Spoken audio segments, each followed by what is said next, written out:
Gostaria de escutar falar sobre São José, pai de Jesus, sua história desde o começo até hoje. O que aconteceu quando desencarnou? Quais reencarnações? Onde está neste momento, por exemplo? Se em alguma missão e etc. Vamos começar, Samir. Eu quero começar. Eu vou começar. Eu posso falar só da história, né? Então, A gente ouve falar, pouco se fala no Evangelho sobre José, mas o proto-evangelho de Tiago, que é um dos evangelhos não canônicos, ou seja, não faz parte do Novo Testamento, ele é muito considerado, tá? Ele é muito considerado. E lá é colocado que realmente Maria foi entregue, quando teria sido criada no templo, né, entregue ao templo e ficado lá até os 12 anos, e depois foi entregue, teria que sair e ser entregue para alguma família, foi escolhido José, por ser considerado um homem justo, e que ele seria viúvo, e que já teria alguns filhos grandes, o que demonstra que realmente ele teria muita idade. Isso é contado no Evangelho não canônico de Tiago. Lá, por exemplo, no Corão, que tem uma passagem, tem um capítulo todo designado a Maria, um capítulo todo designado à família de João Batista, por outro, né, capítulo a João Batista, ele não tem a figura de José já ali. Para quem não sabe, o Corão, ele vai recontando a história, desde Abraão até o momento em que eles viviam. Então, ele passa também pela história de Jesus, que eles consideram mais um profeta judeu. E lá eles dizem que não existia José, que Maria concebeu do Espírito Santo, anjo Gabriel, a mesma história do Corão é que está lá no Evangelho quanto à aparição, só que não existiria a figura de José. É o que se sabe historicamente. Pode continuar, Elahá. A figura de José contada no próprio Evangelho é muito rica, mas a figura de José no Novo Testamento não é muito rica. Algumas coisas a gente pode pensar dos Evangelhos, mas é muito pouco sobre ele.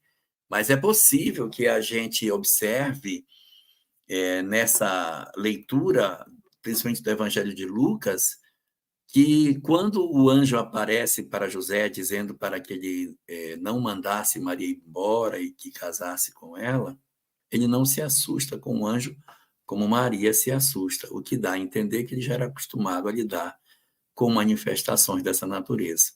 Depois os anjos aparecem para ele e dizem num sonho para que ele fosse para o Egito, e ele vai para o Egito.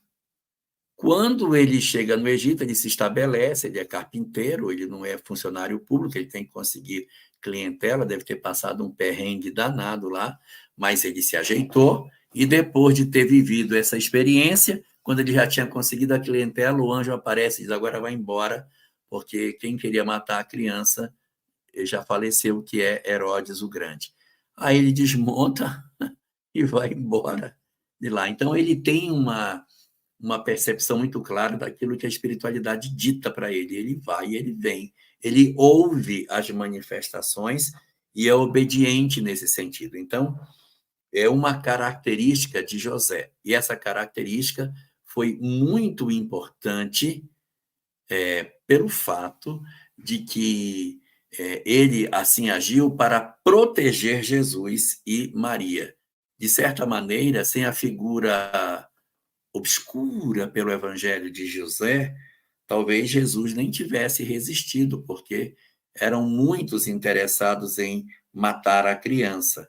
Então, ele cumpre um papel muito importante de se submeter às injunções daquele momento em que ele vivia, abrindo mão de si próprio em favor daquela criança e de Maria. Ele muda a vida dele em função do garoto. Então, ele vai para o Egito e deixa tudo em Nazaré. Volta do Egito e vai para Nazaré em função dele.